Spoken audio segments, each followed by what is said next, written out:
Bueno, muy buenas tardes, bienvenidos y bienvenidas a esta charla, a Arratsaldeon. Vamos a comenzar haciendo un recorrido por ese arte de entreguerras de una forma genérica, porque ya el título puede ser muy pretencioso. Entonces me voy a dedicar fundamentalmente a ofrecer ejemplos de toda la explosión o efervescencia creativa que se dio en ese momento después de una primera gran guerra industrializada. Vamos a efectivamente hablar pues, de cómo algunos de los movimientos artísticos, algunas de las praxis ya se habían gestado antes de esa primera guerra, pero dieron unos frutos excelentes y nunca, como en los años 20, hubo ese ansia de libertad, ese ansia de deseo de divertirse después de una primera guerra mundial. Y la consiguiente después también pandemia de gripe española, mal llamada gripe española, y recordemos que se llamó así precisamente porque en España no había censura en la prensa y se empezó a hablar del tema a nivel global, entonces se le identificó como española, pero fue una crisis pandémica pues muy parecida a la que estamos sufriendo ahora nosotros. Duró 2 años, esperemos que nosotros no tengamos que sufrirlo tanto, el COVID, pero desde luego podemos reflexionar sobre quiénes somos, de dónde venimos y quizás vislumbrar algo del futuro a través de esta charla, que es prolegómeno a la visita que se puede realizar al Guggenheim Bilbao hasta el día 19 de septiembre, centrada efectivamente en las diferentes disciplinas artísticas en esa década, porque en todo el siglo XX parece que no hubo una década tan explosiva a nivel de investigación, de práctica artística, ese ansia de libertad que les comentaba. Entonces, bueno, pues fueron años traumáticos, pero a la vez fueron años esperanzadores.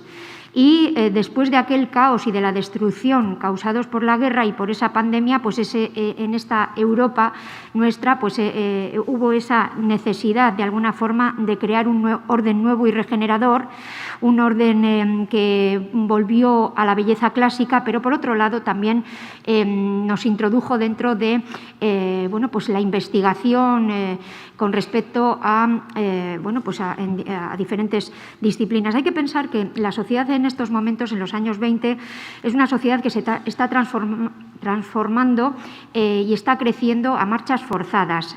Hay que pensar que la cadena de montaje en el ámbito fabril, creando en serie los productos o bienes de consumo, se produce en los años 20.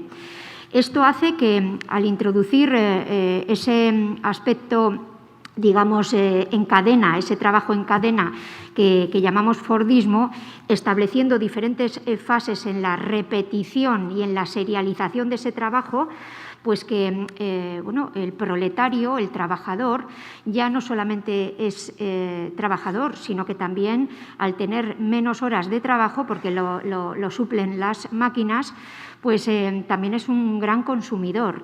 Y en la década del siglo, en la década de los 20 del siglo pasado, pues nos vamos a encontrar con una emergente industria del ocio.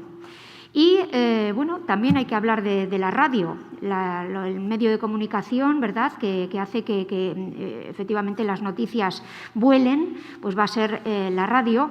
Y por otro lado, bueno, pues nos vamos a encontrar con bueno, pues un ser humano que efectivamente quiere revivir, y los artistas pues empiezan a experimentar, y por otro lado también vamos a ver cómo quieren volver al orden. En Francia pues llegaron a pasar del cubismo vamos a decir, al sueño poético de la antigüedad clásica. En Italia, pues gobernada por Mussolini, pues los artistas abandonaron el futurismo en pos de un nuevo orden, también politizado por el Imperio Romano, aún no. Y en Alemania el expresionismo sería sustituido por la nueva objetividad y una vuelta al clasicismo, que es como vamos a terminar esta charla, ¿verdad?, con ese tono siniestro que establecería el régimen nazi. Entonces, bueno, pues les presento esta pieza de Otto Dix, que pertenece a una serie de 51 grabados inspirados precisamente en los desastres de la guerra de Francisco de Goya y Lucientes. Él, que fue soldado ametrallador. En la Primera Guerra Mundial tuvo que ver de tú a tú efectivamente el gran desastre, el perecer, el sufrimiento del ser humano, y efectivamente nos lo muestra en 1924 a través de estos 51 grabados. Otras imágenes efectivamente nos hablan de los seres sin rostros, de la máquina de matar, de esa máquina que efectivamente ya también en los digamos, fusilamientos de la Moncloa nos lo mostraba el propio Goya, aquí con las máscaras antigas y realmente, bueno, pues toda la parafernalia con los uniformes y ese aspecto tan sumamente siniestro que es el horror de la guerra. Fíjense, esta vanitas de la cual emergen gusanos, ¿verdad? Efectivamente, volvemos a la tierra, pero ¿en qué condiciones? Es, como digo, bueno, pues algo espeluznante, y desde luego esa tecnología que llegó a un nivel excelso en 1914 la aplicamos para matarnos los unos a los otros. La Primera Guerra Mundial se dejó por el camino 15 millones de muertos y muchos más heridos, con los cuerpos totalmente fragmentados. Y esa desfiguración en los rostros y en el cuerpo en general, esas mutilaciones, se van a ver en las iconografías artísticas, y Otto Dix también nos lo muestra. Fijémonos en ese rostro que carece de un ojo, que aparecen puntos, suturas, elementos efectivamente muy escatológicos, que pueden herir incluso la sensibilidad de algunos, pero efectivamente era la realidad. Vemos además los barrotes de la cama, una cama evidentemente de hospital con ese cabecero metálico, y solo efectivamente tiene en su sitio ese soldado, pues efectivamente el pijama de rayas, ¿no? Claro, después de tanta fragmentación, después de tanto horror, los cuerpos mutilados, se quiere volver al orden, se quiere volver a la unificación del cuerpo, se quiere volver a lo clásico, fuera de facetaciones, de fragmentaciones, como nos lo mostraba el cubismo, sí, en pos de una representación del espacio, del tiempo, implicando movimiento.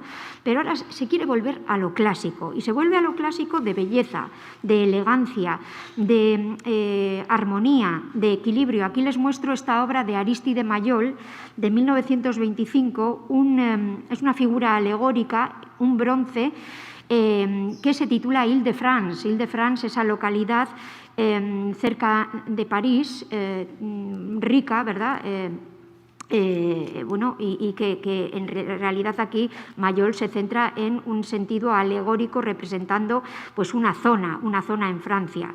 En Francia, este retorno a lo clásico, de alguna forma, a la unificación del cuerpo, a la, entre comillas, falta de experimentación, pues se llamó retorno al orden, mientras que, por ejemplo, en Italia sería retorno a la mestiere, es decir, retorno al oficio, la vuelta al oficio.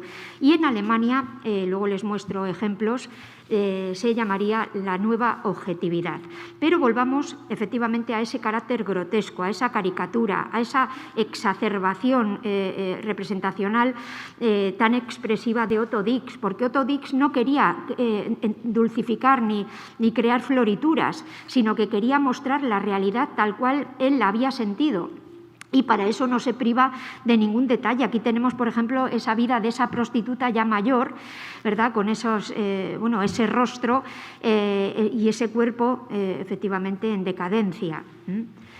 Por otro lado, Heinrich Hörle, ¿verdad?, con este constructivismo pictórico, vuelve a hablarnos, igual que Otto Dix en su caso, pues de las mutilaciones, vuelve a hablarnos de las prótesis en los cuerpos. Son seres prácticamente robotizados, cyborgs, si acaso, ahora podríamos llamarlos, pero son personajes de la ciudad que no se distinguen entre ellos, es decir, no tienen identidad individual. Son veteranos de guerra que se enviaron como supuestos héroes a la guerra, pero ya cuando vuelven no son reconocidos como héroes. es porque forman parte de esta miseria social, de este, de este estatus de desfavorecidos. Entonces son los cuerpos destrozados y es el trauma de la guerra lo que vuelve efectivamente a estas obras.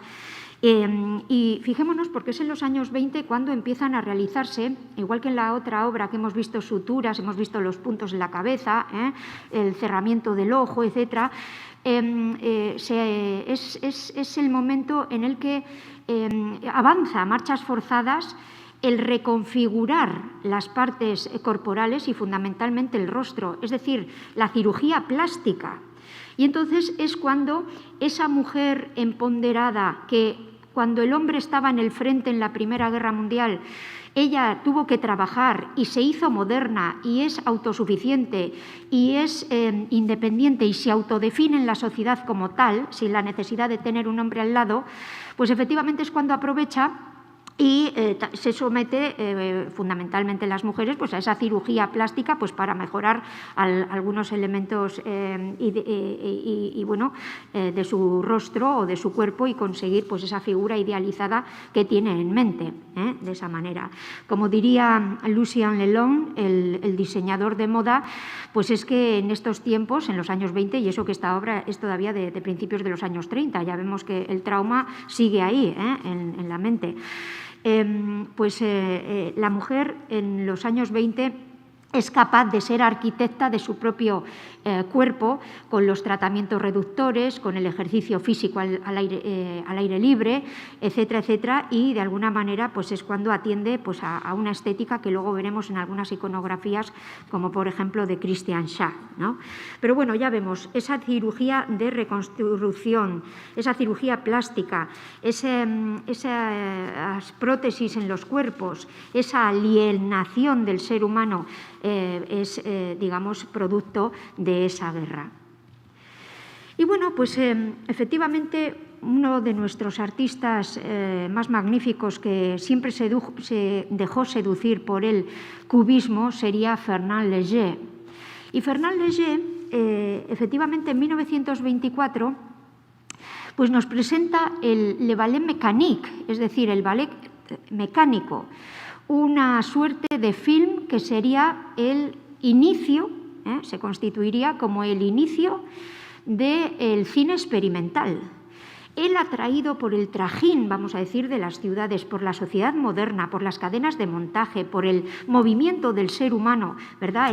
Ese dinamismo, el automóvil, el avión, etcétera, pues presenta un film que lo llamó de esta manera. Y si se fijan, ¿verdad?, en este anuncio aparece la figura un tanto fragmentada de Charlotte, la figura de Charlotte, que se conoce, sale a la luz como personaje por parte de Charles Chaplin en 1914, pero es en el 16 cuando se conoce en Francia y se le alaba por ese sarcasmo, esa sátira con respecto pues, a la sociedad de su tiempo, que luego culminaría en 1936 con tiempos modernos. Recuerden la propia cadena de montaje, el propio aspecto fabril, las huelgas, en fin, todo el sistema capitalista y sus efectos totalmente negativos. Él seguiría trabajando en la pintura, también haría relieves de madera, pero participaría también, y es cuando presentara ese film experimental, en 1924 participaría en Viena en la Exposición Internacional de Nuevas Técnicas Teatrales. Y ahí le tienen justamente, es el que vemos en el nivel más bajo, y un poquito más hacia arriba vamos a ver a Friedrich Kiesler.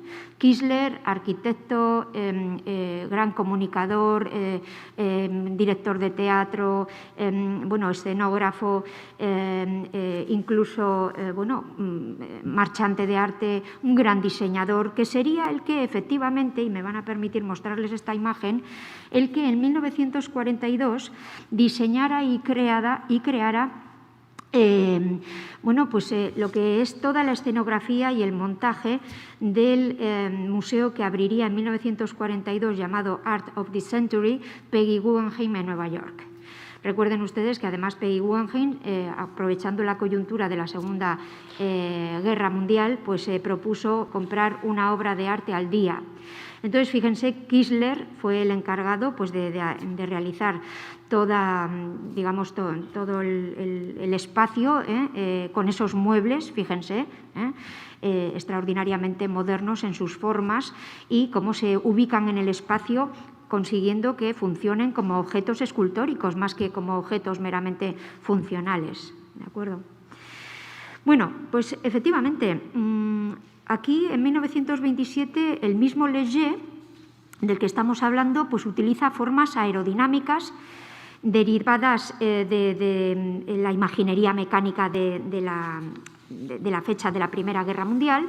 Y esta mujer, que permanece erguida, es muy totémica, ¿verdad?, muy hierática, no obstante el rostro así parece tener algo de vida, pero tiene una falda estriada semejante a una columna.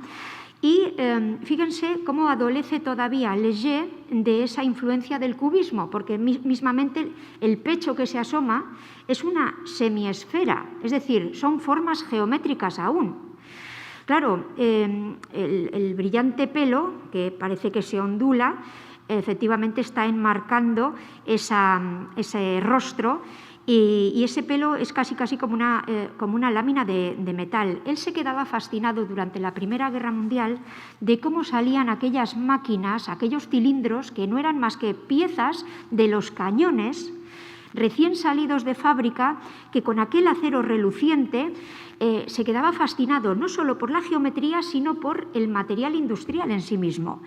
Entonces, efectivamente, como si fuera una lámina de metal, reluce ese cabello.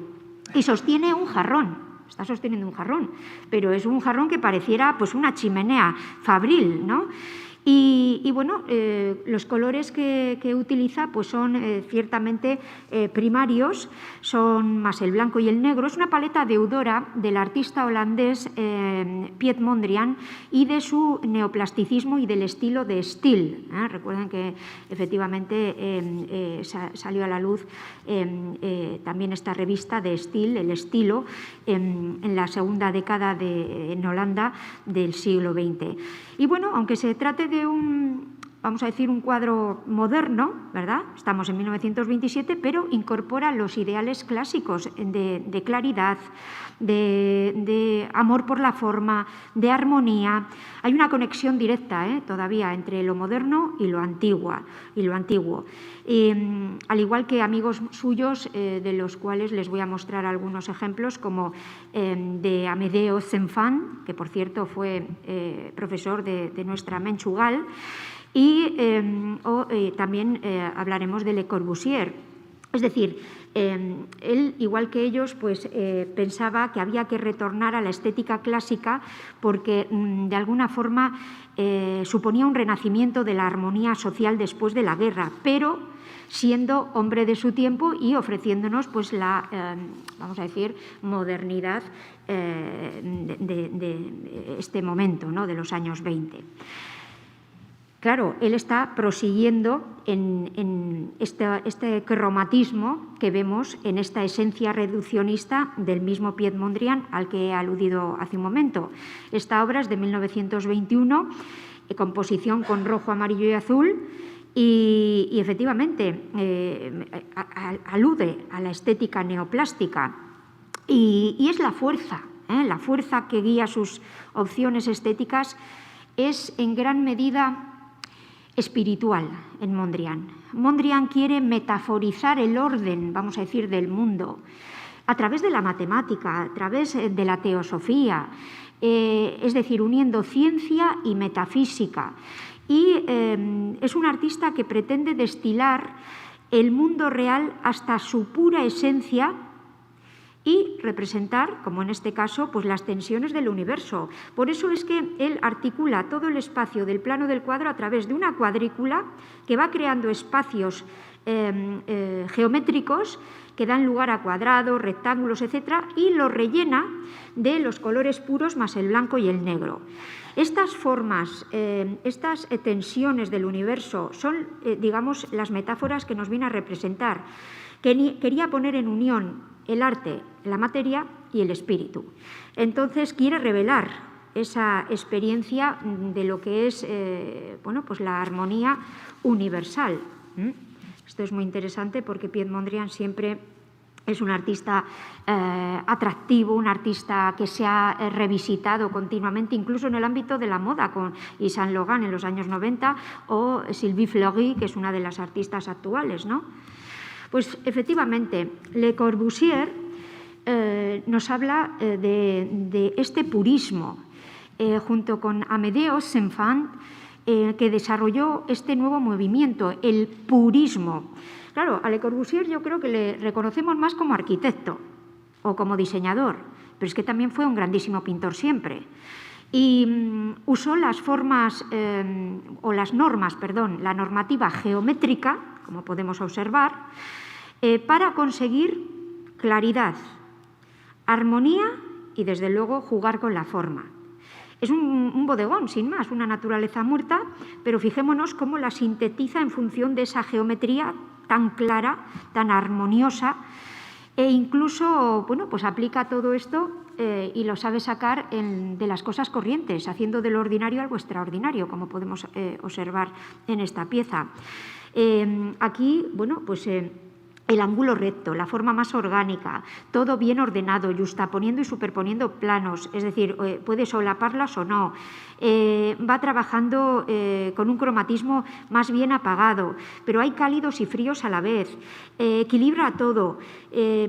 Hay luces, hay sombras, pero no hay perspectiva. La perspectiva implica rasgos mecánicos arquitectónicos como la botella, como esa botella que casi ejerce ambas botellas pues como de columnas, ¿no? Incluso el elemento que ven en la parte izquierda que nos está tapando, pero a la vez está ejerciendo de agujero acústico de la guitarra. Entonces va jugando de alguna forma con los diferentes planos y con los colores, algunos en gradación, es decir, con claro-oscuro, y otros efectivamente quieren ser tintas planas.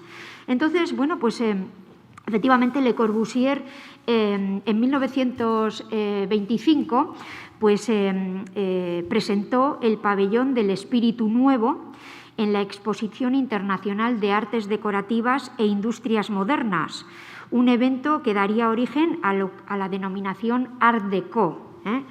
Y, efectivamente, ya les digo que, sobre todo, le tenemos en el imaginario cultural por iconos de los años 20 arquitectónicos como la Casa Savoy, ¿verdad? En fin, de alguna forma, la Villa Saboya es a prácticamente una hora de París, en las afueras de París, de 1929. Fíjense qué maravilla y qué vanguardista sigue siendo al día de hoy.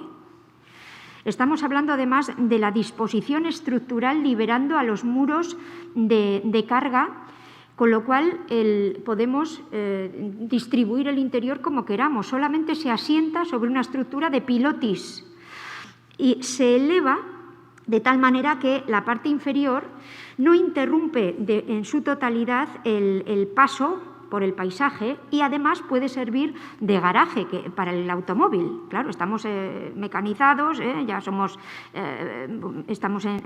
casi a principios de los años 30 y utilizamos el automóvil.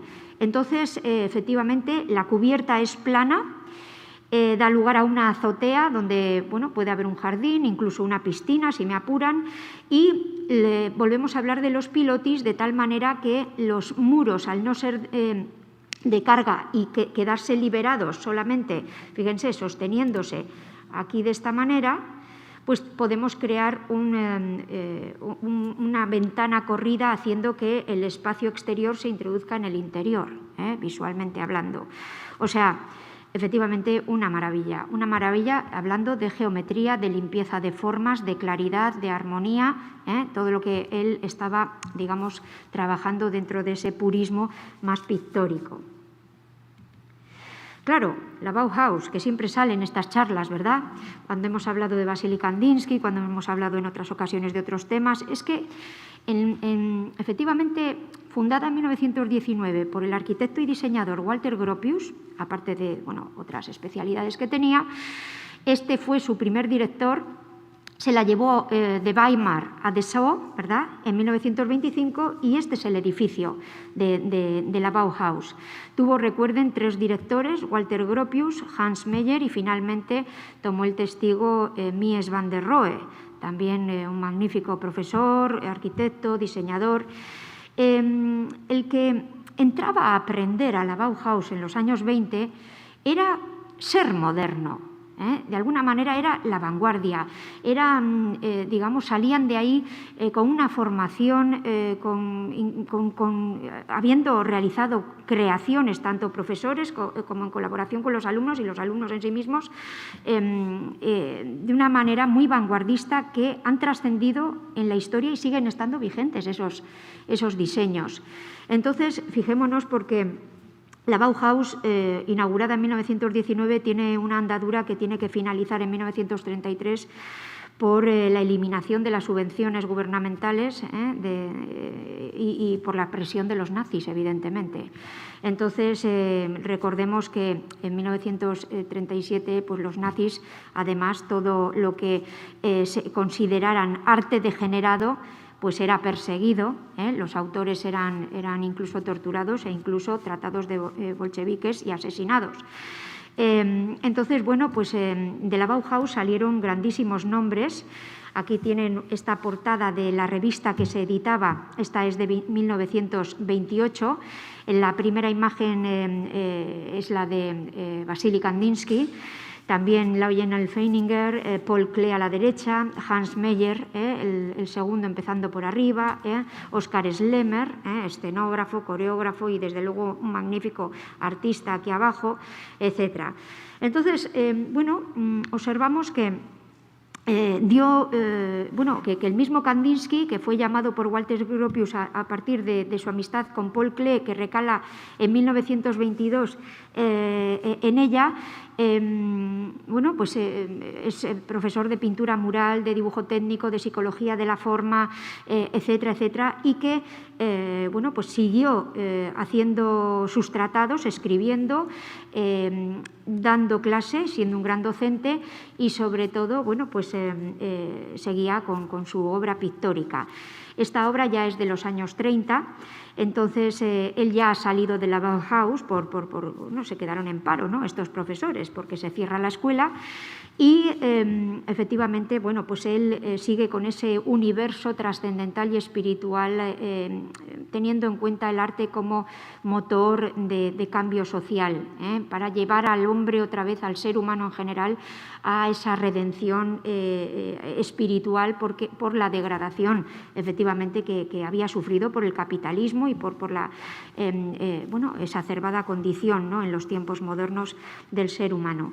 Entonces, fijémonos en ese sentido elevatorio en la parte derecha de la composición, con esa escalinata, esa curva dominante que da título a la obra, curva dominante se llama el cuadro, que recoge esa amalgama de sinfonía de formas, colores y líneas, y como en la parte derecha arriba, círculos concéntricos se ordenan en horizontal para, a través de los contrastes, conseguir armonía. En la parte izquierda, utilizar un plano en vertical para establecer contacto con formas que nos recuerdan a organismos biomorfos, incluso ameboides, embriológicos, porque él era un hombre de su tiempo y siempre le interesó todos los fundamentos de la ciencia que iban saliendo a la luz. Esto es muy, muy interesante porque efectivamente Kandinsky tiene esa influencia de, otra vez, la ciencia y la metafísica. Él, bueno, leía libros de esoterismo, de misticismo, del mito y sobre todo también de ciencia, y los coleccionaba. Tenía muchísimo material librario respecto a la ciencia. Por otro lado, nos vamos a encontrar con Laszlo Moholy-Nagy, con esta obra de 1924 que se titula A2. También un gran componente como profesor de la Bauhaus, pero también siempre con ese afán de experimentación. A él le interesaba la luz, él descubre la luz, utilizaba muchísimo la fotografía. Lucía Mulholland, su esposa, pues efectivamente también fue una de las que documentó fotográficamente cómo era la Bauhaus, cómo estaban distribuidas y dónde estaban ubicadas las casas de los profesores, dónde estaban los talleres, etcétera, etcétera. La luz, fotografía significa, viene del griego, escribir con luz. Entonces, efectivamente, la luz le va a interesar como un medio plástico. Es decir, en el lienzo pintado aparecen círculos, aparecen paralelogramos de colores, casi que son translúcidos algunos de ellos, y se van solapando en variaciones de tonos y de juegos plásticos. La luz es, pues un medio plástico eficaz, igual que el color en la pintura y las notas, por ejemplo, en la música. Entonces, Mulholland allí estaba fijándose en la luz y su obra es totalmente abstracta, está jugando con los elementos lingüísticos de la propia pintura. O el grandísimo maestro Paul Klee, ¿verdad? Paul Klee, el maestro suizo que había estudiado asiduamente música.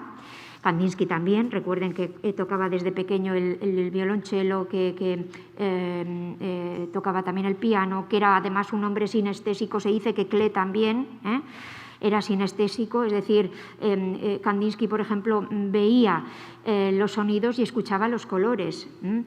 Bueno, pues Paul Klee, que había estudiado asiduamente música, matemáticas, ciencias y naturaleza, aplicaría esta variedad de conocimientos a todo su arte.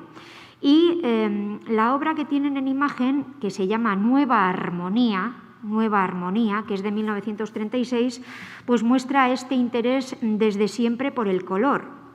Estas configuraciones que ya vemos son planas, son rectángulos de color, que le permiten equiparar la división cromática con la notación musical.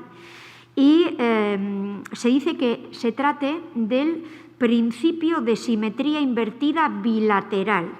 Esto es, la mitad del lienzo es la imagen especular invertida de la mitad opuesta. Y la distribución tonal de los colores yuxtapuestos no complementarios, pues entronca con la música además dodecafónica de Arnold Schoenberg, que también era muy admirado y además fue amigo el propio, no solo Klee, sino mucho más, incluso Vasily Kandinsky, ¿no? Entonces, bueno, ya vemos profesores, artistas, ¿verdad? Todos miembros de la Bauhaus, esa escuela de arquitectura, artes aplicadas y diseño alemana. Básicamente, la arquitectura, que es la madre de las artes en Occidente, estaba ahí, ¿verdad? Pero ellos abogaban siempre por la integración de todas las artes. Si la Bauhaus fue realmente moderna, fue porque atendía a unas bases que querían apoyarse en la educación y la cultura para mejorar la sociedad y que se hiciera cada vez más democrática. Entonces, bajo estas propuestas, pues por ejemplo, diría Joseph Albersen, gran maestro de la Bauhaus y gran artista, que, que fuera teoría en un principio, que lo primero es pues dialogar con el material. Si a mí me dan una pella de barro, un trozo de madera, etcétera, voy a establecer contacto con el material, voy a tantearlo, ¿qué puedo sacar de ahí? ¿Cuál es su belleza natural? Etcétera. Entonces, luego ya vendrá la teoría, pero en principio es la experimentación, es la apelación al homo ludens, que diría Huizinga. Efectivamente, ese afán de jugar, de tantear, ¿verdad? De a ver qué posibilidades puedo tener, cómo puedo sacar partido. Y luego vendría la teoría. Pero claro, como diría Joseph Albers, estamos en un momento en el que todo está abocado hacia lo económico. Pues hombre, vamos a ser bien prácticos y pragmáticos, ¿no? De esa manera. Bueno, efectivamente el mismo Mies van der Rohe, que nos presenta en 1929 el pabellón alemán en la Exposición Internacional de Barcelona. Bueno, fijémonos, que se ha reconstruido a principios de los años 80, pero es que es maravilloso todavía con esa cubierta plana, con esa ligereza y delicadeza, incluso con la aparición del estanque. Y sobre todo, bueno, pues como ahí era donde se recepcionaba a las autoridades de los países que se presentaban y era precisamente donde Alfonso XIII, en fin, los reyes recibían pues a esas autoridades invitadas, ¿verdad? Bueno, pues en este pabellón, recordemos que nos vamos a encontrar con la Silla Barcelona. La Silla Barcelona, bueno, pues está inspirada en realidad en la silla curul romana. La silla curul, recordemos que eran esos tronos o asientos portátiles para los líderes romanos en las ceremonias, es decir, era pues de quita y pon, no estaba fijo, y que tenían unas patas, es decir, unos soportes muy a la manera de tijera, la forma de tijera que podemos observar aquí. Pero no me digan que este diseño no sigue siendo vanguardista. Y además lo reconocemos porque es un icono del diseño mobiliario. Funciona como objeto escultórico, incluso, como digo, en el espacio. Y bueno, tiene diferentes versiones, con piel blanca, negra, con el capitoné, este es bueno, el diseño original, pero también esta de Marcel Breuer, de 1925, seguro que nos suena, ¿verdad? Claro, estos diseños son de los años 20.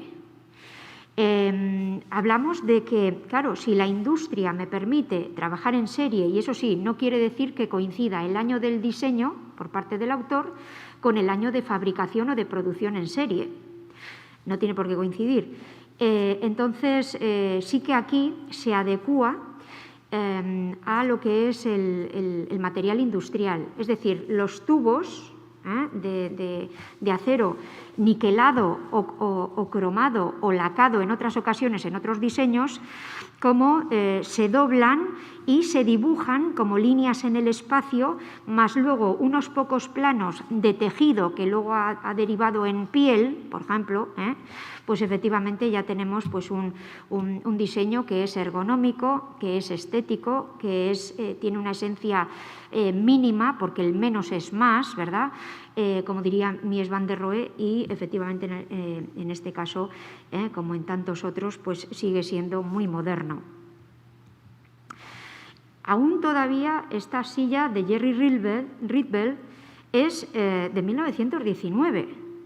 Fijémonos a dónde nos remontamos. Con ese carácter rectilíneo, con esos dos planos, y es llevar, digamos, a lo tridimensional, es una transferencia hacia la tridimensionalidad las obras de Piet Mondrian, del neoplasticista holandés. Entonces, si nos fijamos, efectivamente es sencilla, pero a la vez es también moderna, con esas tintas planas y esa combinación de colores primarios junto con esa cuadrícula, ¿verdad?, a la que había derivado la síntesis formal y espiritual de las obras de Mondrian. Y bueno, claro, les quiero comentar porque efectivamente hemos dicho que esta charla es un prolegómeno o una base para luego disfrutar en la medida que podamos, pues efectivamente, de esa exposición que nos muestra el Guggenheim Bilbao hasta el 19 de septiembre. Esta es una exposición historicista y es muy novedosa porque nos permite interrelacionar con diferentes disciplinas y diferentes movimientos artísticos. Se han hecho muchas exposiciones sobre los años 20 en concreto. Esta charla va sobre el arte de entreguerras, pero claro, por supuesto, tocamos los años 20. Pero la exposición centrada en esa década pues es novedosa porque pone en diálogo diferentes movimientos artísticos coetáneos que en otras exposiciones sobre los locos años 20 pues se ha eludido a ello, ¿verdad?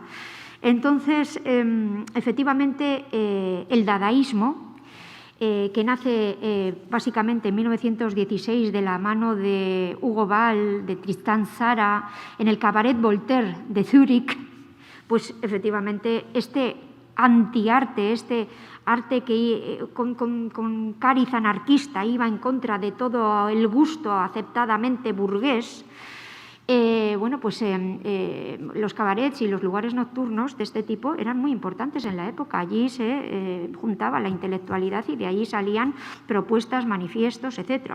Entonces, fijémonos, porque Marcel Duchamp, ¿verdad?, entrando en la década de 1920 prácticamente, pues se echa por tierra todo el arte académico anterior y toda, efectivamente, esa historia del arte, poniendo ese bigote y esa perilla a una reproducción de la Gioconda de Leonardo da Vinci.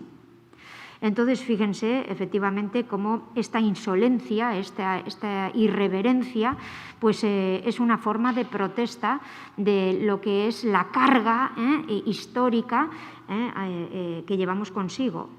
El mismo Marcel Duchamp, autorretratándose efectivamente con esa espuma de afeitar, colocándose el pelo, bueno, pues de esa forma, haciendo alusión pues al dios Mercurio, que tiene unas alitas en el sombrero, ¿verdad?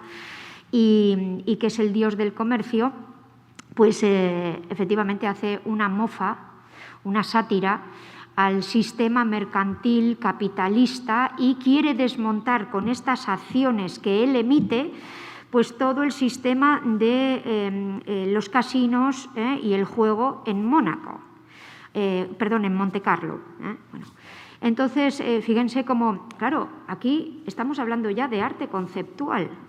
El mismo Duchamp, que casi desaparecerá de la escena artística para reaparecer ya firmemente otra vez en los años 60, para enfado y dolor de muchos, como por ejemplo Pablo Picasso, pues efectivamente se habría dedicado pues al ajedrez, a ser profesor de ajedrez, pero nos dejó la huella indeleble de que de alguna forma él es antecedente con sus ready-mades, ya en 1913, el primer ready-made, del arte conceptual, que luego vendría como movimiento artístico asentándose ya en los años 60.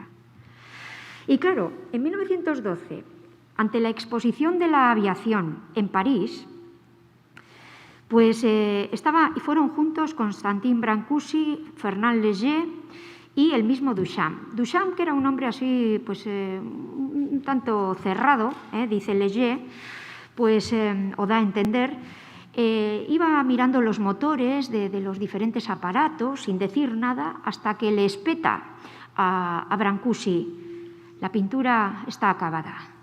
¿Alguien puede hacer algo mejor que una hélice? ¿Qué esta hélice? Tú podrías, le dice a Brancusi. Es decir, la mecánica, la tecnología de entonces, el volar, el cinetismo, vamos a decir, aplicado en la propia obra de arte, él nos la está dando en obras como esta. Estamos hablando además bueno, pues de esa esencia también conceptual y de cómo en los años 20 la ciencia avanza. Y la ciencia nos está diciendo que ya no interesa tanto hablar de la idea de la construcción del átomo y sí de los procesos que la acompañan. Entonces, ideas que parecían estáticas e inamovibles, que tenían que ver con la objetividad, con la causalidad y con la identidad, de repente se vuelven azarosas, se vuelven, digamos, algo inciertas, provocando incertidumbre y ambivalentes. Entonces, fijémonos cómo van cambiando las cosas. Bueno, y aquí tenemos, pues efectivamente, porque el Dada, claro, se crea o se inicia en Suiza. Allí habían llegado artistas y pensadores que no querían ser reclutados para ir a la guerra durante esa primera gran guerra industrializada. Y entonces, bueno, pues este ser humano, ¿verdad?, que el hombre y la mujer están cambiando. Y aquí aparece, esto es un selfie, que diríamos ahora, es un autorretrato fotográfico a través del fotomatón, de ese medio, ¿verdad?, que tiene que ver con el aspecto fabril, industrial, y el que se presenta es André Breton sin barba, porque esta es la estética que va a adoptar el hombre en los años 20, fuera barba, el pelo efectivamente engominado, la levita y vamos a decir, el frac se sustituyen por un traje informal pero con una corbata elegante, y este es el hombre moderno. La mujer, ya hablaremos después, ¿verdad? La mujer también, con esa estética, cuando decimos los años 20, enseguida nos vienen, ¿verdad?, esos vestidos de talle bajo, etc. Entonces, fíjense, porque lo haría André Breton, que luego sería el líder de los surrealistas, este literato. En 1924 surge el primer manifiesto de los surrealistas, pero lo haría también Dalí, que también sería surrealista, aunque luego le darían la patada, de alguna forma, ¿verdad? Porque lo acaparaba, entre comillas, toda la atención. Y resultaba hasta molesto y además, bueno, pues sus no muchas veces entendidas, digamos, iconografías y contenidos de tipo sexual en sus obras. Bueno, pues aquí lo tenemos, y eso que en el surrealismo se alude al psicoanálisis de Freud, al mundo de los sueños y a la fantasía, e incluso a la escatología, vamos a decir, de la vida, ¿no? Y Max Ernst. Pero fijémonos, porque nos están negando, están bloqueando la relación o la comunicación entre el espectador y ellos mismos. Aun autorretratándose frontalmente, al cerrar los ojos, están negando cualquier relación con nosotros. Es decir, es una incongruencia. En el surrealismo, efectivamente, los cuentos de Maldoror, del conde de Lautréamont, de 1869, encandilaban a estos artistas y a estos intelectuales. Aquella frase que viene a decir, bello como la relación entre un paraguas y una máquina de coser en una camilla de disección, era para ellos uno de los sumums, ¿verdad?, digamos, de elementos dispares, pero interconectados en la misma frase. Pues fijémonos en 1932 esta obra de Alberto Giacometti, La mujer degollada. ¿En qué se convierte esa mujer? Pues efectivamente en una especie de insecto de cabeza pequeña, donde la perversión ha hecho mella. Fijémonos en las piernas totalmente abiertas, el arco, vamos a decir, que dibuja su cuerpo. Observamos incluso los pechos y se está desmembrando y se ha convertido en un insecto. Entonces, fijémonos en ese aspecto híbrido, en ese carácter alusivo, bueno, pues a lo fantástico y, desde luego, pues también incluso a lo escatológico y, por supuesto, lo sexual e incluso la muerte. Eros, ¿verdad? Eros y Tánatos están aquí. Y bueno, el mismo Max Ernst, ¿verdad?, con esta obra que les muestro de 1942, aún no hemos entrado en la década de los 40, pero que se titula El atavío de la novia.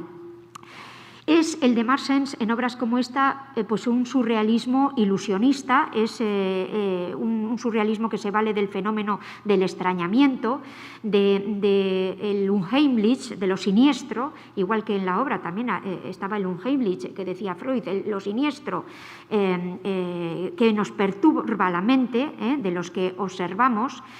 Y bueno, son figuras animalísticas, son seres fantásticos. El antecedente de todo esto estaría en el Bosco, estaría en Lucas Cranach el Viejo. Son obras que nos formulan preguntas al espectador. El simbolismo fálico, por ejemplo, que lleva esa especie de ave que es una flecha, ¿verdad?, y que la sostiene en la mano. La teatralidad, etcétera, todo pues viene a resultar pues bastante siniestro. Y bueno, pues esta es la nueva objetividad que nos presenta Christian Schad. Schad es un artista alemán que había pasado por momentos en la segunda década del siglo XX pues de expresionismo y, por otro lado, con cariz cubista. El cubismo también estaba presente en sus obras. Pero llegamos a los años 20 y se quiere recomponer el cuerpo y se quiere trabajar en una pintura precisa, incluso, si me permiten el término, entrecomilladamente, una pintura relamida. Los detalles, fíjense, incluso esta mujer, Maika, esta es una obra de 1929 que era miembro de su familia, lleva, ¿verdad?, justamente el nombre del autor, como si fuese un tatuaje. Bien definidas las líneas al exterior con esa palabra de honor, sin embargo, parece que retrotrae la mirada y que es tímida, etcétera, etcétera. Pero es una mujer de ciudad. Fijémonos, las ciudades crecen vertiginosamente en estas épocas y surgen iconos de la arquitectura, nuevas visiones urbanas, etcétera, etcétera. Y esta mujer es la mujer moderna, es vamos a decir, la flapper, el estilo garzón se impone, el cabello corto, fijémonos a la altura de las orejas, el peinado bob, el peinado pixie, más corto todavía. Entonces, bueno, pues observamos todos estos detalles en esta nueva objetividad. Pero fíjense, porque esto es muy digamos, interesante, ¿verdad? Porque, claro, el ser humano en este momento, en los años 20, también se abre en cuanto a libertad sexual. Fíjense que en 1919 se abrió el vamos a decir, Instituto de la Sexualidad y la Ciencia en Berlín, por parte de Magnus Hirschfeld. Claro, hasta que fue cerrado, evidentemente, por los nazis en 1933. Pero tenía 115 dependencias, entre consultorios, ¿verdad? Entre habitaciones para enfermos,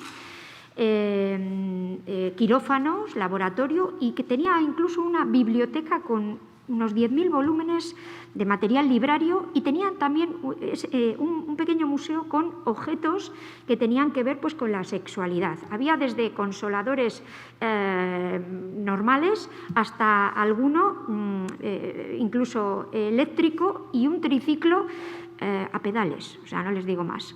Bueno, pues había fotografías en ese archivo de neuróticos, de supuestas personas pervertidas, pero lo que se pretendía era eliminar los tabúes, hablar abiertamente de lo que estaba ocurriendo, de la homosexualidad, por ejemplo, y sobre todo, pues fijémonos, pues fue interesante que 3.000 personas acudieron los 6 primeros meses a consulta. Bueno, pues fijémonos, porque este aspecto al final, como les digo, los nazis, pues la cerraron, y cerraron esta especie de clínica enorme de un instituto de estudio científico con respecto al ámbito sexual. Y Magnus Hirschfeld, pues pudo, antes de que llegaran los nazis, llevarse los historiales de los pacientes, porque si les cogen, pues también iban a ser seguramente perseguidos. Bueno, pero del mismo Christian Schad, que les he mostrado la obra de Maika, aquí tienen de 1928 este retrato de Walter Haustein.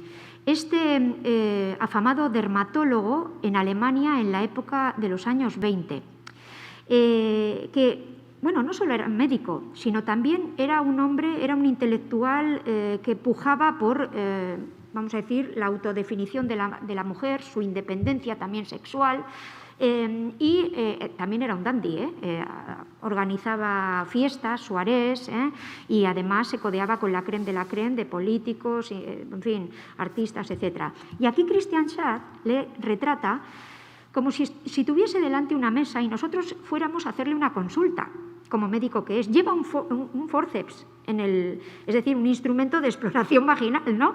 Por lo general, en el bolsillo, pero es que detrás de sí se encuentra la que sería su amante. Tenía una relación matrimonial, y ahí está esa mujer que, como un fantasma, ¿verdad?, se cierne sobre el doctor Haustein, y que además está fumando glamurosamente, porque eso de llevar el pitillo en la mano, fumar ocasionalmente, también era propia de esa mujer glamurosa, que tiene esa fuerza que antes no tenía, porque tiene independencia, porque es una mujer trabajadora, es moderna. En la época, la literatura de Alessandra Kollontai, o, por ejemplo, fijémonos las imágenes que el arte, ¿verdad?, la prensa, etcétera, evocaba y representaba de esa mujer moderna que conduce, que es independiente en la sexualidad, en el sentido también de que puede tener hijos sin estar casada. Se hablaba de todo esto. Y en 1922 se publica por primera vez La Garzona, de Víctor Marguerite, que luego se reeditaría en 1925, y Kees van Dongen realizaría para ese libro estas ilustraciones de esa mujer independiente, moderna, urbanita, que vemos aquí. Aquí lo tienen, algunos ejemplos, como aparecen en el libro. Entonces, ya digo, pues que nos vamos abriendo en cuanto a esa mentalidad. Y pues también la moda. La moda es el espejo, ¿no?, de esa modernidad. Hemos hablado de los peinados, hemos hablado de ese corte de pelo, hemos hablado de esas mujeres independientes que visten con ese talle bajo, con cuello barco o en V, bueno, pues es esa mujer más andrógina en aspecto general, ¿no? Porque aquí ya se han eliminado los corsés y los elementos que constriñen el cuerpo, que incluso a veces no dejaban respirar, ¿verdad? Y bueno, esta es la portada, una de las portadas de Vogue, con esa mujer moderna que conduce, ¿verdad? Que lleva ese casco con las gafas, ese vestido, ¿no? Con esas cenefas extraordinariamente modernas, y que, bueno, es una portada realizada ni más ni menos que por Sonia Delaunay. Bueno, uno de los míticos vestidos bueno, iconos de la moda de los años 20, como es este vestido de baile de 1925 de Coco Chanel, ¿no? Con esos flecos, esa espalda al aire, esa gracia de los motivos dinámicos en hilo de plata, ¿eh? Y claro, es esta mujer pues que tiene un oficio, que trabaja fuera de casa, que, pues, por ejemplo, esta periodista Silva von Harden, que de nuevo vuelvo a Otto Dix, con el que hemos empezado, ¿verdad?, esta charla, y bueno, a pesar pues, de que, bueno, tampoco era demasiado bella, pero es una mujer intelectual, que, bueno, pues desinhibida, que fuma, que la mujer por aquel entonces ya empieza a tomar licor espirituoso, pues igual que los hombres, y desde luego pues es esa apertura hacia esa libertad. Y señalo de nuevo esa libertad con esa mujer en el primer término, con ese automóvil, y justamente está detrás parte de la colonia Weissenhof de 1927, diseño de Mies van der Rohe, para sufragar las carencias de vivienda para la población en Stuttgart, 1927. Fijémonos, porque otra vez el menos es más se impone. Las líneas escuetas, los ritmos de los ventanales que permiten establecer contacto directo con el exterior, no son ventanucos angostos, sino todo lo contrario, dio cabida bueno, pues a muchísima gente. Se realizaron 1.600 apartamentos con 16,6 millones de marcos alemanes que puso el gobierno, y bueno, pues es un icono también de la modernidad arquitectónica de entonces. Y para esa colonia, ahí es donde se experimentó prácticamente por primera vez ese diseño de Margarita Schütz-Lihotzky de cocina modular, que tanto tenemos ahora mismo en nuestras casas. Fijémonos en esta modernidad. Entonces, esa cocina que no llegaba al 3 por 2 metros, pero que pretendía que la mujer tuviese a mano todos los elementos para la cocina. Hasta los años 20 se hacía la vida en la cocina. Las familias incluso se bañaban en la cocina, comían, era la vida en la cocina. Pero ahora ya no. Ahora es la mujer, en principio, la que... Menos mal que las cosas han cambiado, ¿verdad? La que hace la labor. Y Margarita Schütz-Lihotzky, que murió con 100 y pico años, dijo que realmente se había arrepentido porque pretendía emancipar más de la cocina a la mujer para que tuviera más tiempo para estar con los suyos, y lo único que hizo fue aislarla. Este es, digamos, el resultado que ella pensó dentro de estas cocinas pequeñas y modulares, es decir, fabriles o prefabricadas, muy a la manera pues, de las cocinas modulares nuestras. Y bueno, simplemente para que veamos, ya vamos mal de tiempo, lo que es bueno, diferentes praxis artísticas. Antes he aludido a Constantin Brancusi, efectivamente con esa sintetización de la forma con el pájaro en el espacio a partir de 1923, la forma aerodinámica, el material que se vuelve energía a través de la luz. Fijémonos en la ligereza, en su situación en el espacio, en cómo lo acoge, y realmente siempre magnífico Constantin Brancusi, que siendo influido por Man Ray, aprendió efectivamente fotografía, se realizó una especie de laboratorio e iba realizando diferentes escenografías con sus obras en el estudio, haciendo imágenes fotográficas. Entonces cambiaba de sitio sus esculturas para ver cómo funcionaba la sombra, el volumen, cómo se situaba en el espacio, es decir, el objeto escultórico, el espacio donde se ubica y el propio espectador. En el caso de Man Ray, aquí con Meret Oppenheim, que es una de las artistas también vinculadas al surrealismo más importantes, que aquí le hacía de modelo, fijémonos, como una mujer, el cuerpo como máquina, ¿verdad? Incluso Le Corbusier venía a decir que la casa era una máquina para vivir, es decir, lo maquinal, la mecánica, hemos hablado de la mecánica cuántica, lo industrial está ahí. ¿Y de mientras qué estaba haciendo Picasso? Pues Picasso... Estamos, efectivamente, cuando en 1917 se va a visitar Italia, Milán, Pompeya, se queda fascinado y vuelve a unir el cuerpo, aquel cuerpo despedazado del cubismo, vuelve a ser clásico. Aquí su esposa Olga Koklova, pero también en estas maternidades de principios de los años 20 que se vuelven pétreos por la influencia que él tiene de haber visitado aquellos entornos más clásicos. Fijémonos lo orondo de los cuerpos, la rotundidad de los mismos y sobre todo ese carácter cuasi escultórico que imprime a sus figuras. Claro, en 1931, además vinculado desde muy pronto a los maestros surrealistas, pues aquí tenemos este retrato de María Teresa Walter, ¿verdad?, donde el cabello se metamorfosea efectivamente en el brazo. La forma orgánica que contrasta con la forma más rectilínea e incluso geométrica del sofá o del diván o de la cama donde está apoyada, dormida. El ámbito de los sueños. Y, claro, mientras esto ocurre, en Italia